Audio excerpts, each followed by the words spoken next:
Welcome everybody to the Christian Marauder. So glad y'all came in today and joining us right now. Did you know that the Georgia Guidestones reveals how both the secular and the religious world will become that end times Judas generation that betrays, that pilfers, that schemes, that lies, that is the great pretender and gains goodness for one's own end? Yes, you heard me right. The Georgia Guidestones talk all about that. Now let me tell you, a while back in April, I think of 2019, on the Daily Renegade website, I wrote an article about the Georgia Guidestones, and I was led to go back and look over the data that I recorded there. And I'm updating that article, and with some, just to clean it up a little bit and put some more stuff in there for you all at a future date. But right now we're going to look at this because when I looked at the Georgia Guidestones and what I found on it, it was an amazing correlation to what we are seeing today happening in the world,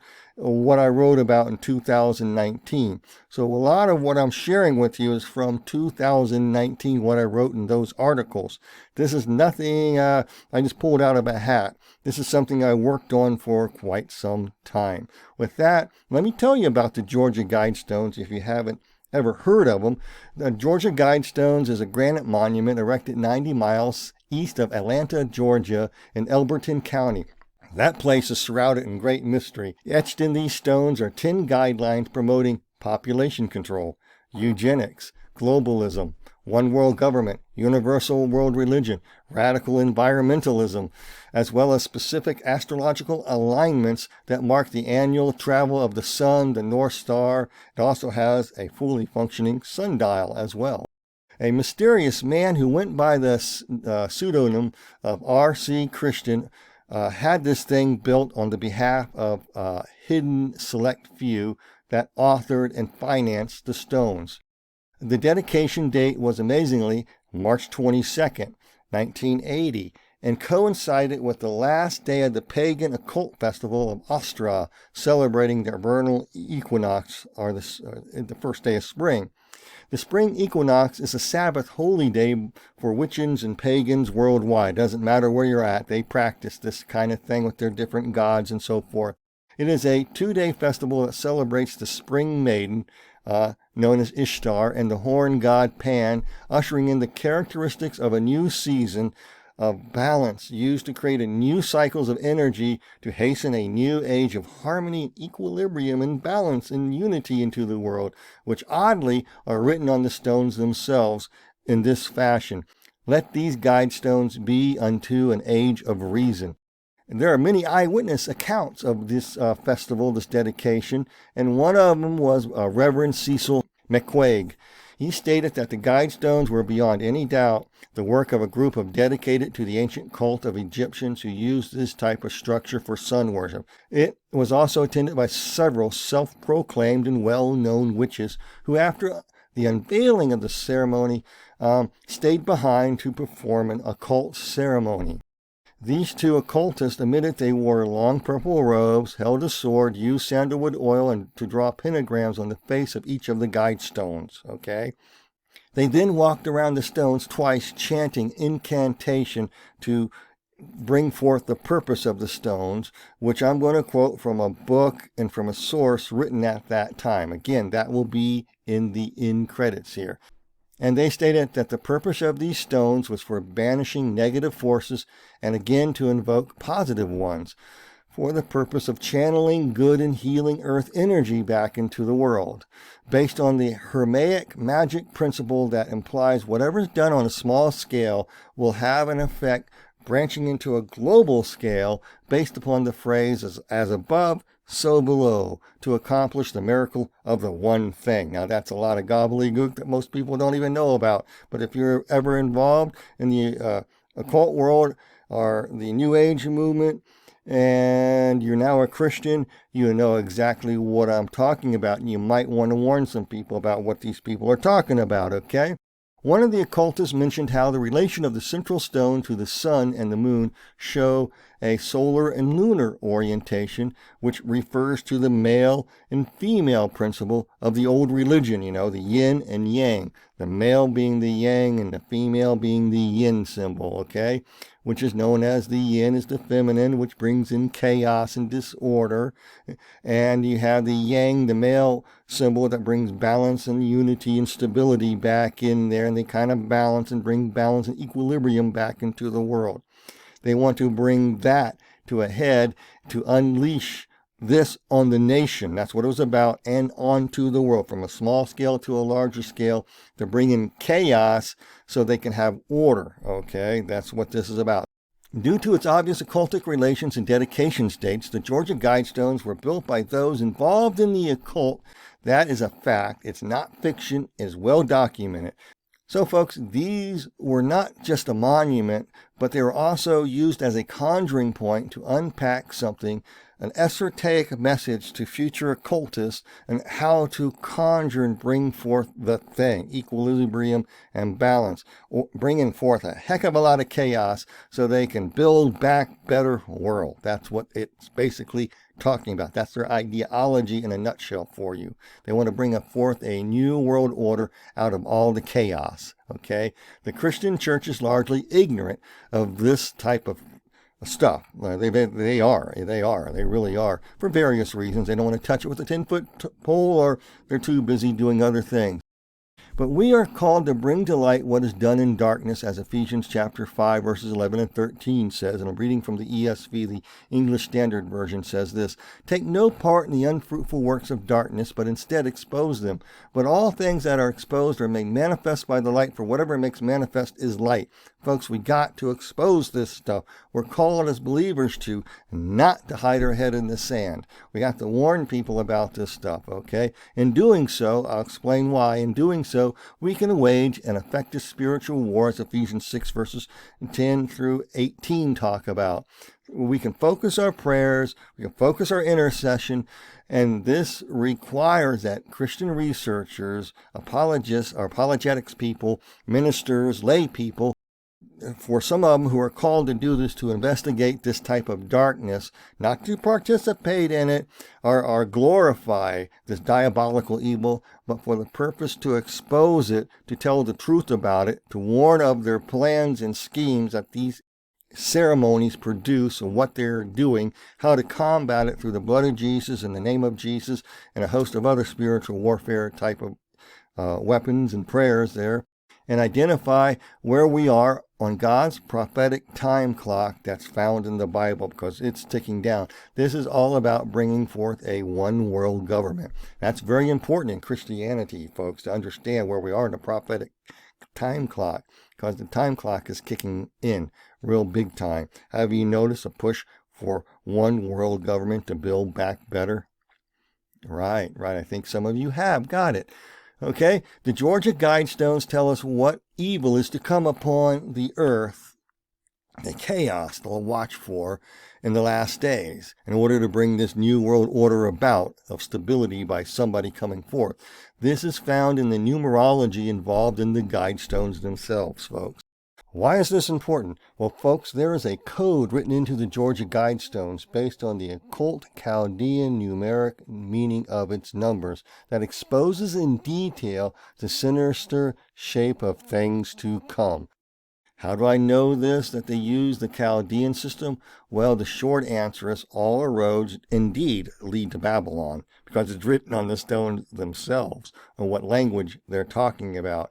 First, that points to the North Star. On top of the Georgia Guidestones is a capstone with 4 ancient dead languages written on it.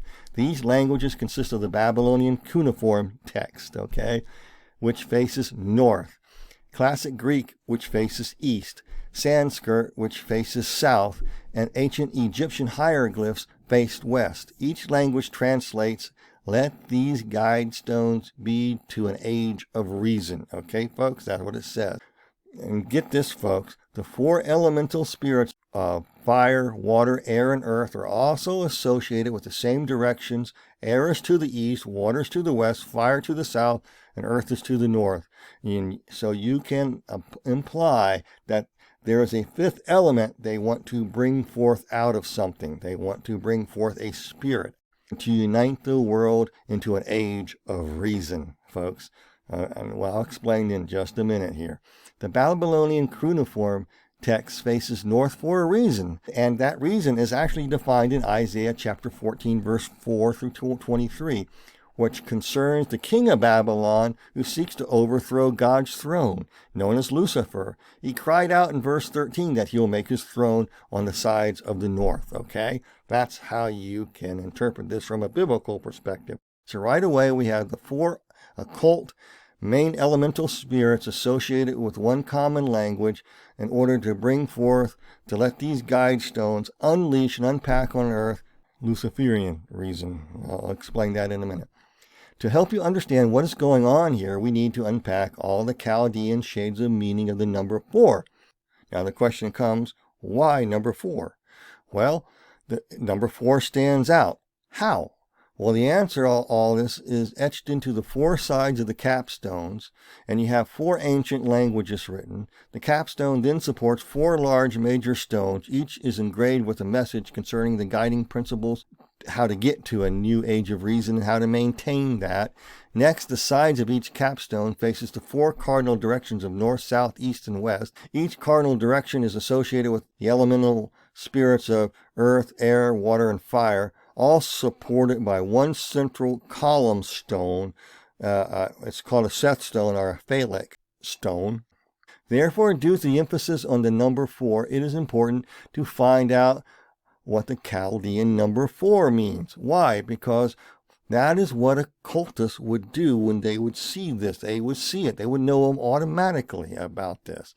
And with that, let's find out what the importance of number 4 is. In Chaldean numerology, 4 has several shades of meaning. It's quite a few.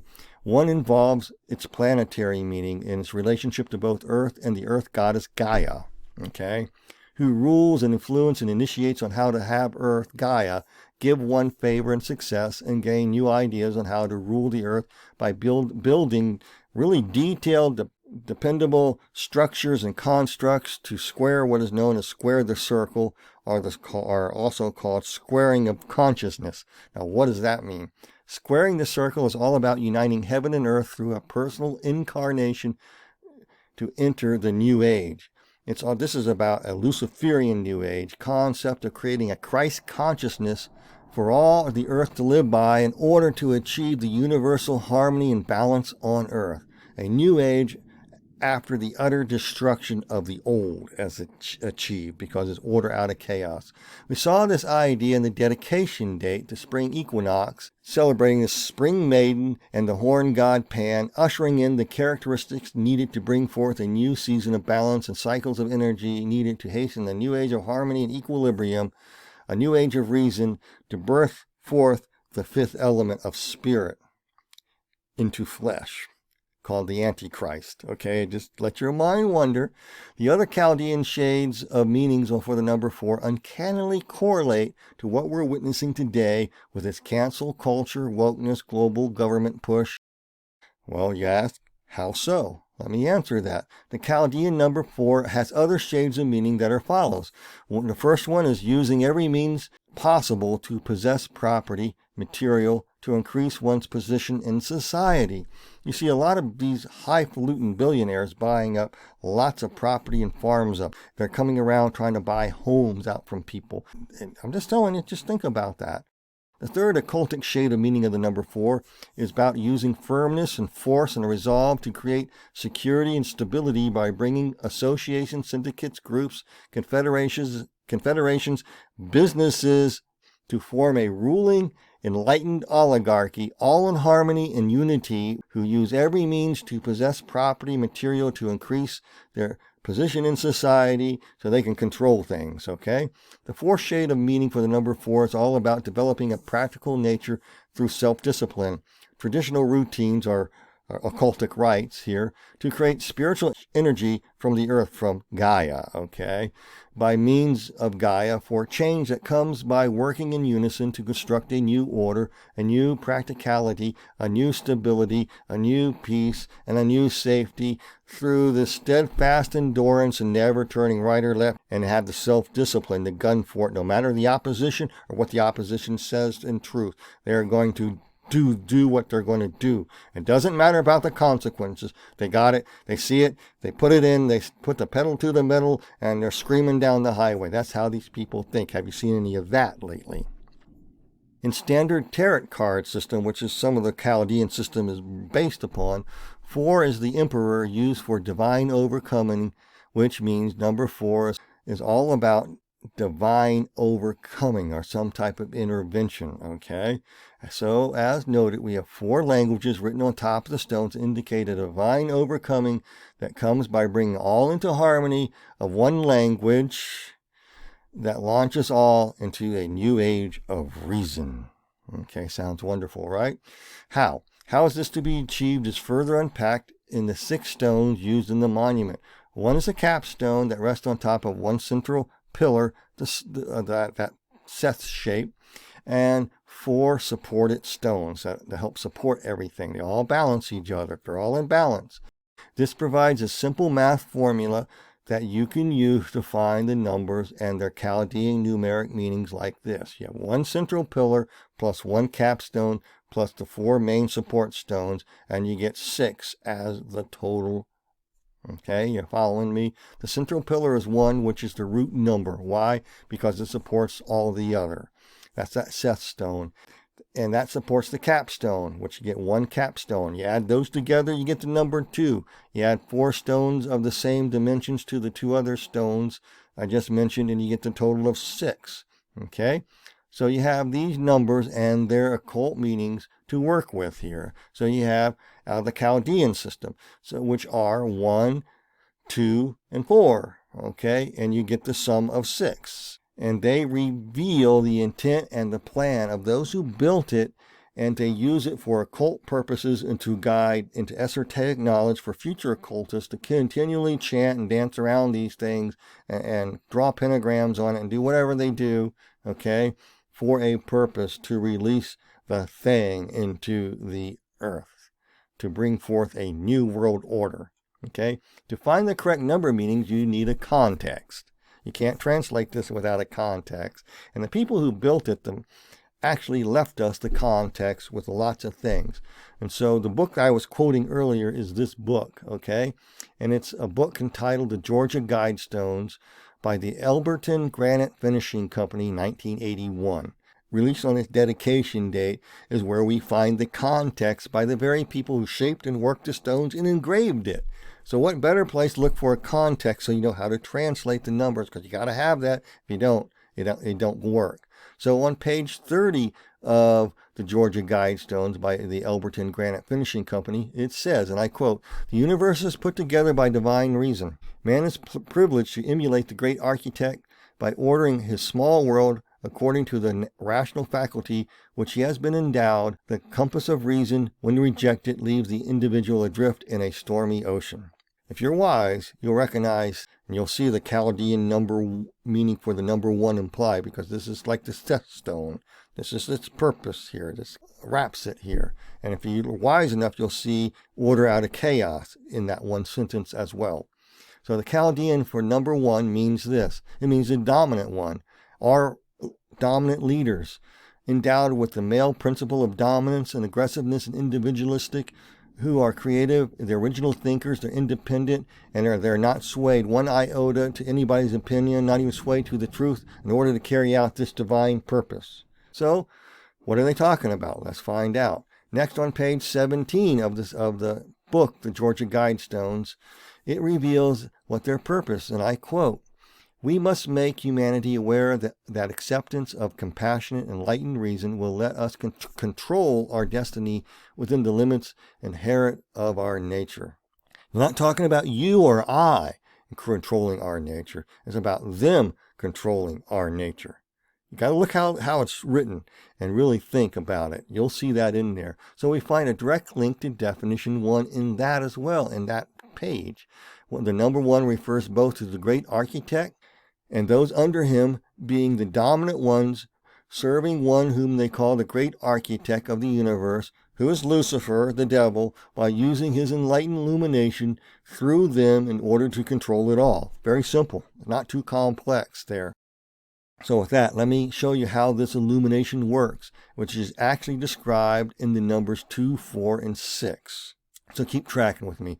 2 means to be paired with something, to be prepared with somebody or something in order to prepare and inspire, and to be guided by the divine feminine principle of receptivity that forms partnerships through diplomacy and cooperation by entities which redefine choice between what is good and evil, true and false, positive and negative, by coming across as adaptable, tactful, being understanding, gentle, and cautious.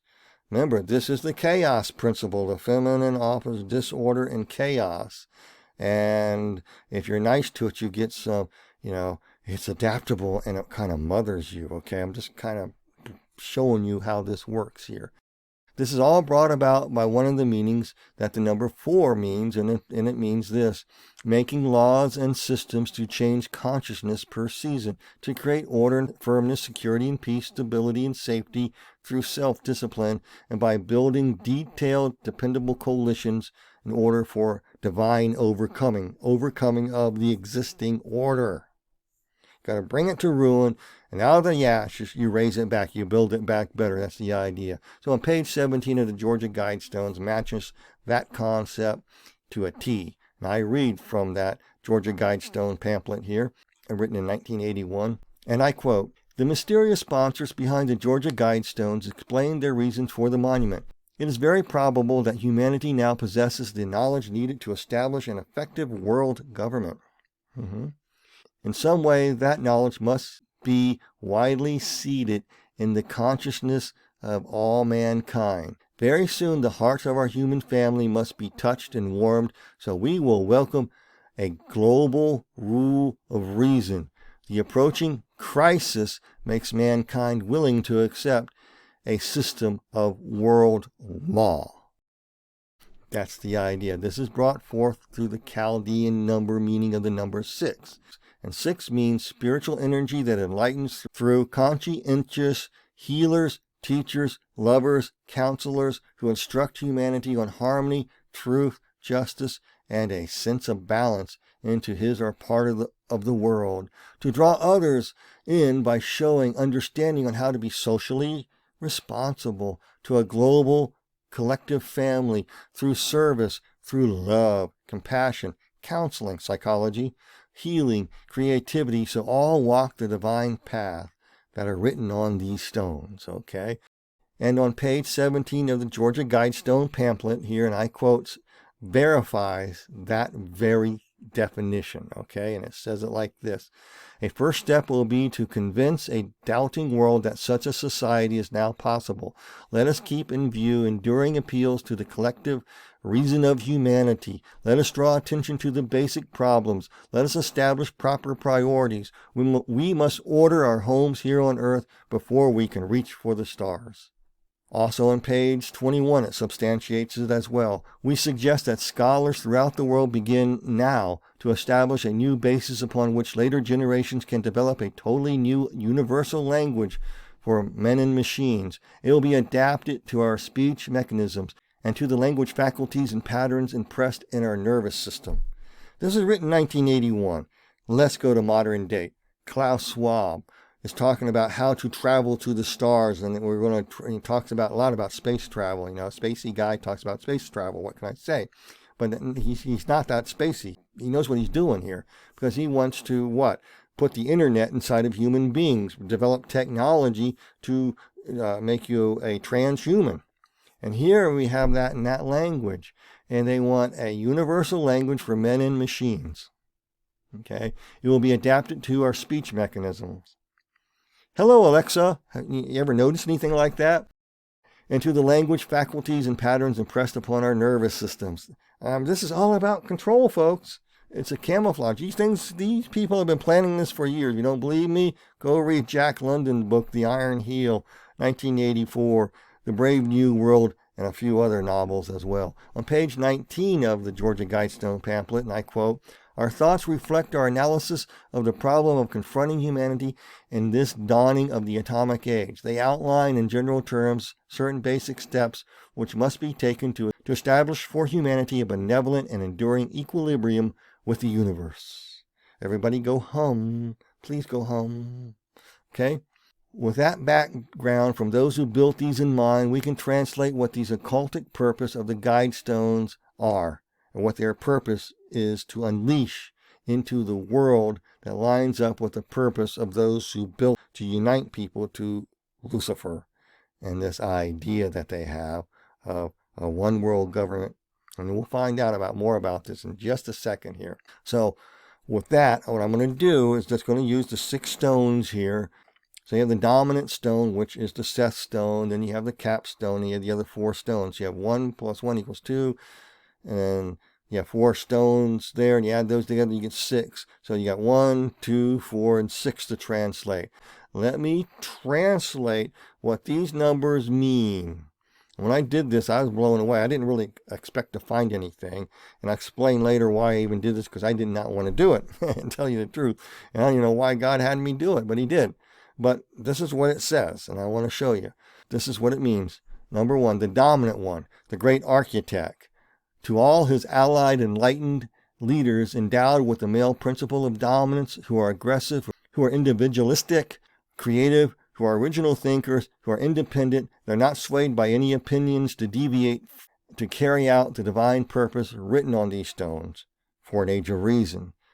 2, you will prepare, inspire, and be guided by the divine feminine principle of receptivity that forms partnerships through diplomacy and cooperation, by how entities or spirit guides redefine what is good and evil, true and false, positive and negative, by being adaptable, tactful, and acting gentle and understanding and very cautious. Okay?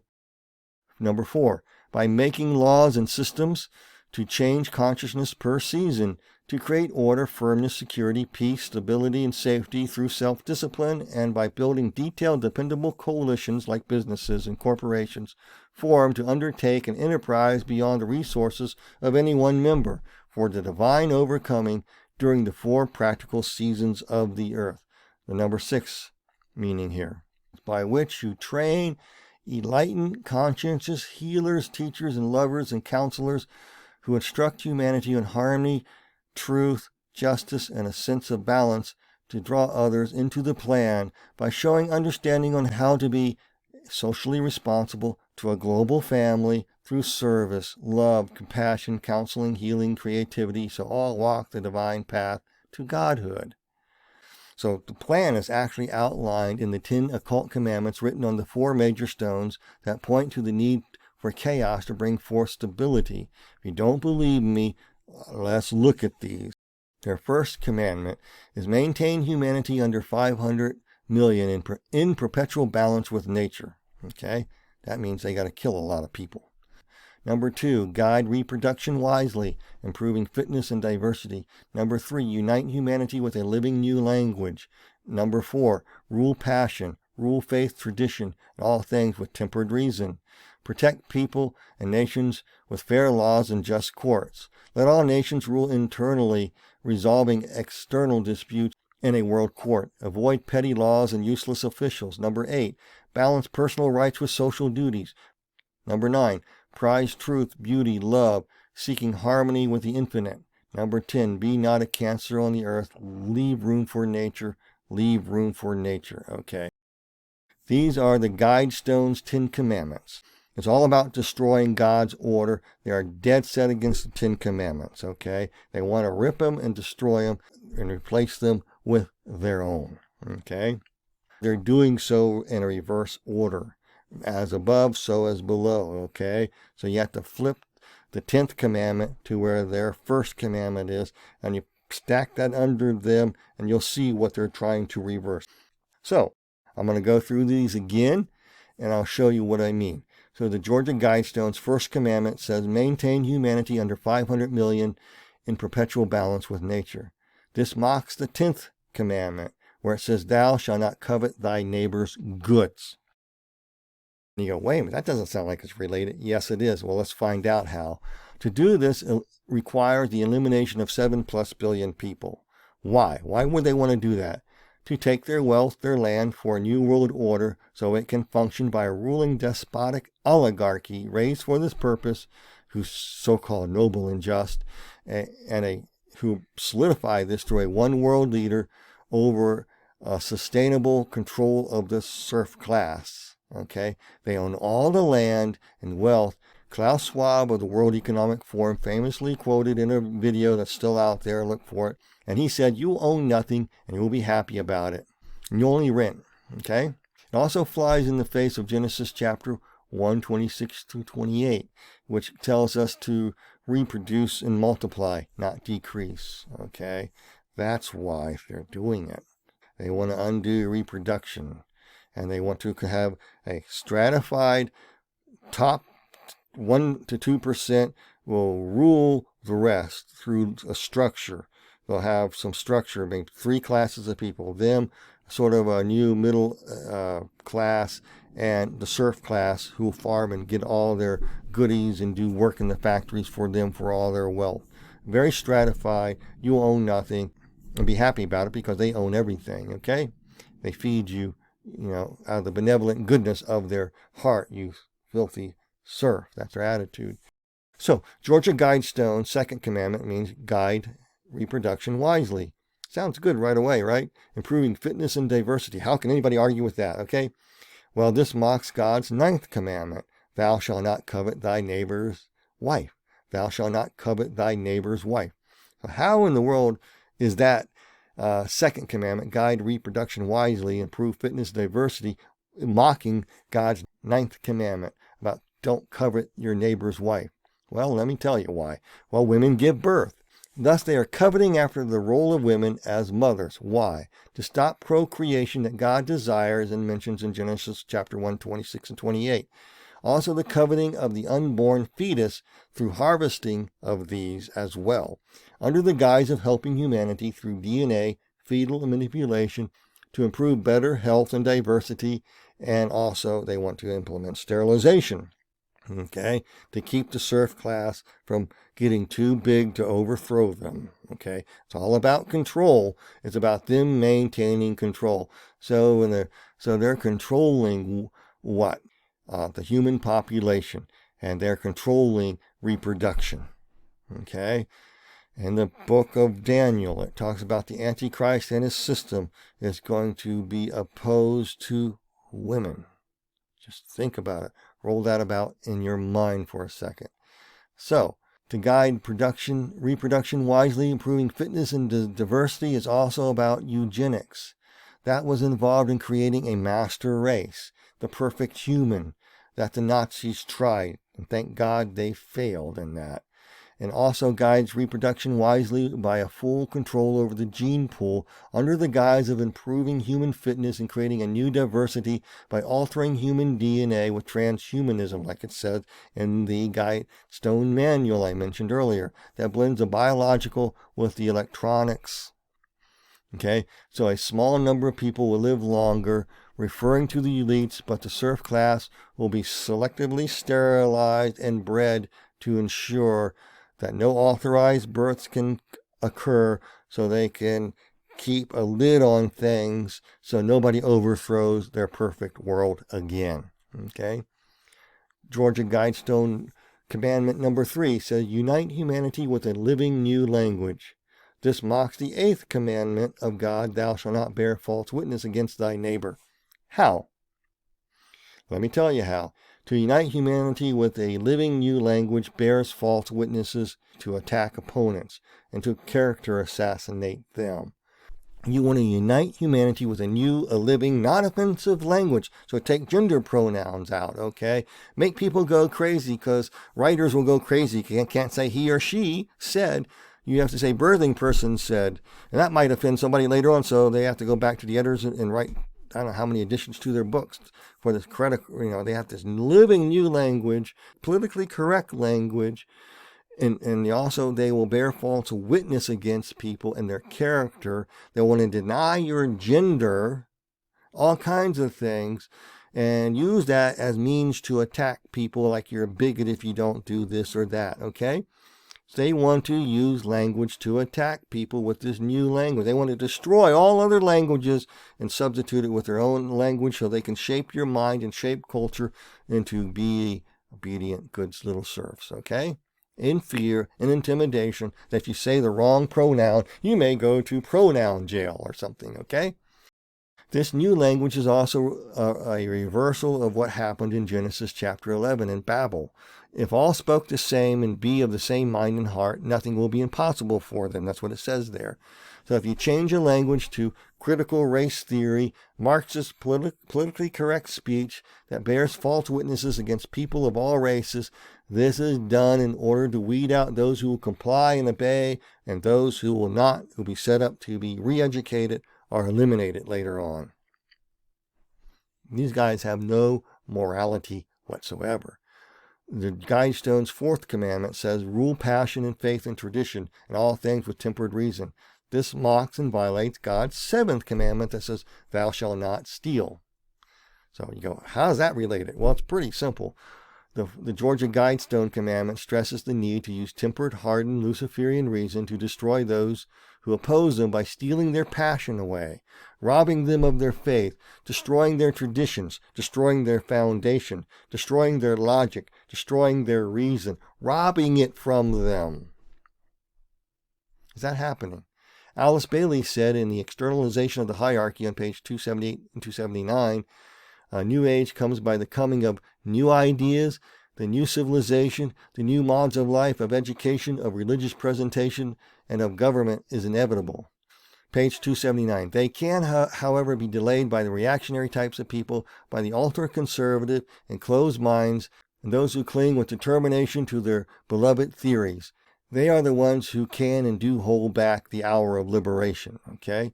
From her writings, the message is clear that for the devout occultists, the hour of liberation must no longer be held back, must be hastened by destroying the reactionary types of people to get them out of the way at all costs. Pull out no punches, no lie, through false information, through whatever means possible to destroy a person. Get them out of the way, because they're blocking this perfect world they envisioned for us, to control us. Bertrand Russell explains how this is brought about, and I quote, and he said, I believe that owing to men's folly, a world government will only be established by force and will therefore be at first cruel and despotic. But I believe that is necessary for the preservation of a scientific civilization, a reasonable civilization that, if once realized, will gradually give rise to the other conditions of tolerable existence. The 5th Georgia Guidestone commandment says, protect people and nations with fair laws and just courts. That sounds great, doesn't it? It's not what you think it sounds. This actually mocks God's 6th commandment. Thou shalt not commit adultery. Well, how could that do that? How does that fit there? Nations and laws and fair courts and all that they want. How's that thou shalt not commit adultery? Well, how? What are you talking about, Brian? Let me explain. Note this. To first understand how the Bible in James chapter 4, verse 4 stresses that friendship with the world system is defined as adultery, okay? Thus, the 5th Georgia Guidestone commandment says, protect people and nations with fair laws and just courts, okay? This mocks God's 6th commandment this way. It's adultery with the world's ideas of what is fair and just law. So they create fair laws and just courts is not how we define them as equal justice under the law, but it's Marxist wokeness, it's forced submission to fornicate with the world in order to buy, sell, or eat. And the book of Revelations talks about a mark of the beast about that as well. In other words, if you don't commit adultery with the rule of law of justice, theirs, which is wokeness, and wokeism and Marxist communism with its fascist mindset, you are silenced, punished, excommunicate, not allowed to buy, sell, eat, or travel. Why? To protect adulterers from being offended by labeling actual empirical truth and data as misinformation, so only their prostituted laws and ideas of fairness are brought into, so everybody is made to think alike and they're easily controlled. Okay? Georgia Guidestones, Commandment 6 says, let all nations rule internally, resolving external disputes in a world court. This violates the 5th commandment, thou shalt not kill. How? How does that violate the 5th commandment, thou shalt not kill? Well, let's look how. Well, they talk about resolving all external disputes in a world court by ruling elites, by what their own iniquity-driven, twisted imaginations say is just and fair, to rid the world of disputes that are against them. So if anything arises in a country, you want their own governments to take care of it, to squash it, to silence them at all costs, drag them out, beat them up, threaten them, intimidate them, take their kids away from them, whatever means possible. Are you seeing any of that by chance? They need a world government along with a world military and a police force with local units here to eliminate all dissent, all disputes against their ideas, dreams, goals, and visions for a utopia for them and oppression upon the rest.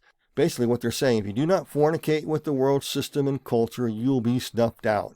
You can't buy, you can't sell, you can't eat. They settled that dispute in some world court. It's obey or else, all for the common good because they love you so much. They know best.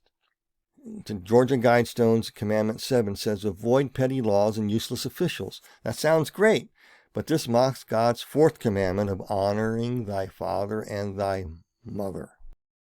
Now, you got to ask, well, how in the world does that violate that? And why? That doesn't violate. That has no connection. Really? Let's look. This is how Luciferain and Marxist claptrap seek to destroy the nuclear family and replace it with the state. So you can't honor your parents. Okay? There's a war on the family, if you have not noticed. Go to a school board meeting in Loudoun County and you might discover that to be true. Useless officials can refer to parents with their laws and rules and the moral standards that they teach their kids to pass on to future generations. Do you see any of this? So you got to destroy parental roles, get them drunk or stoned or be abusers or whatever, so nobody has a father or mother that loves them or cares. They don't have a real family. They have a dysfunctional family. And as that happens, the nation falls apart and people look to the government as mommy and daddy. That's the idea. So they want to get rid of useless officials, beginning with parents, as well as anybody who opposes them. Next, petty laws and useless officials refer to all who oppose their authoritarian power grab by making their ideas of law and order look pretty petty and useless, like laws that a country must have secure borders. And we got to have open borders. They want to tell a, hey, 5-year-old, you want to put lipstick on, you little boy? Why? You're confused about your gender? Come on, we got a free sex change. You don't even need your parents' consent. Government knows best for you. See, that's the idea they have. And they want to get rid of basically any common sense. They want to burn down the system and build it back better into this crazy nut job, insane world that we're beginning to see come to fruition. Guidestone, Commandment number 8, balance personal rights with social duties. This mocks God's 3rd commandment. Remember to keep the Sabbath day holy. Okay? Keeping the Lord's day holy, the Sabbath day, comes with a blessing. The blessing of being able to rest and worship God and regroup and think and plan ahead through prayer. It's a time of reflection and for reasoning with God and talking with Him in prayer. Thus, the 8th commandment of the Georgia Guidestone comes with a blessing from the state. If you balance your life to their ideas of personal rights, which involve never-ending social duties of social justice and social wokeness, and how many times you grovel, everybody and everything will be well.